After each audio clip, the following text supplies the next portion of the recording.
Hello. Today we're talking about the parable of the persistent widow.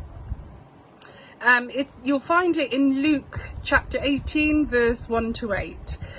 It's part of a series of lessons that Jesus taught the disciples, and then Luke noted it as a parable in the Gospels, the lesson being that the disciples should, and us, should continue to pray and never give up. The story is quite simple, quite short and quite brief. It's basically set in a fly just zapped.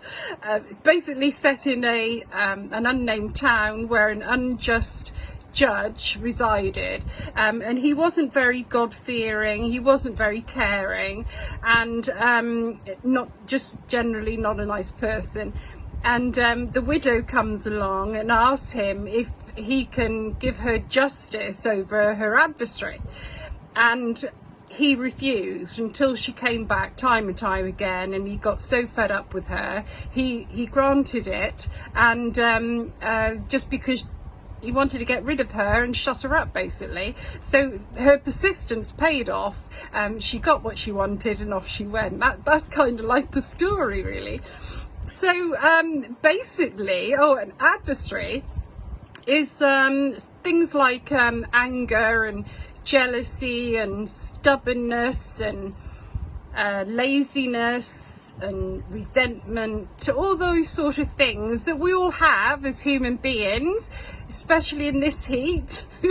But we all have them. We carry them through our lives. But as Christians, what we can, all we can do is to pray for us to become better than we are, and to have all these adversaries taken away from us, so that when we finally enter the kingdom of heaven, God will be pleased, we'll be more virtuous, and not carrying the weight of this earthly realm.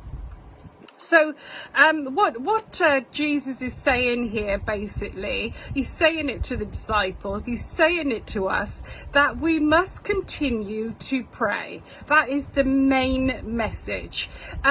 You can say, well, I've been praying for such a thing for ages and nothing's happening, but you don't know that. You don't know what's happening behind the scenes, what God's doing for you. I mean, he can be doing things that you just don't have the comprehension of. So all you can do as a Christian, as anyone, is to just keep praying and put your trust in God, and then he will grant what you're asking for if you keep at it, bearing in mind that God will only give you what he knows you want, not what you think you want, if you know what I mean. But he always knows best. Don't worry about it. Don't worry about anything. Just keep praying and pray and pray. That is the main message. In this verse, in Luke 18, verse 7, will not God grant justice for his chosen ones who cry to him day and night? That's a nice little verse I've taken out of that parable for you to dwell on. So there's the message. Keep praying. Don't stop. Keep praying.